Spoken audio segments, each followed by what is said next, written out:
Nişad oynamına. Bu çok bek oynaydı, bek oynaydı da. Bizden yaxşı tudumdu da. Yaxşı. Başını sayıtladı da.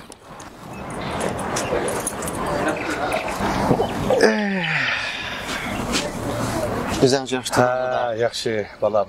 Qara Mustafa'mı çoğup kaldı mana.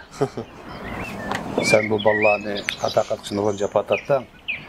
Afsus kelinimiz bizden vaksız ayrıldı. Şunu ben oylayma bir 5'ini bir onşap koysak olamdı ki deyim. Dada. To'g'ri, o baldırlık etti. Lekin menimcha meni qayta o'ynashimdan faqat zaruriyat yo'q. Men baribir boshqa qizlarga ko'ngilni berolmayman. Uning ustiga Mustafa'm shunday yaxshi cho'ng bo'lyotdi. Endi Mustafa'ni o'zim yolg'iz bekib cho'ng qilay. Uning ustiga senmi meni yolg'iz bekib cho'ng qilgan. Opammi baldırlık ketibdi-ki. Bunu ola o'tgan kun faqat zerikishlik emas, buni ola bilib o'z adam shunda xo'shal o'timiz. Men bunacha qara oldin kuni bu pek qiziqishni buni qildi qarada da. Bu og'o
pek çok. Hey dada, bir yerde oturuyor jura, öy kirli. Ben sana azrak, öz qo'lim bilan bir tamoq yetay.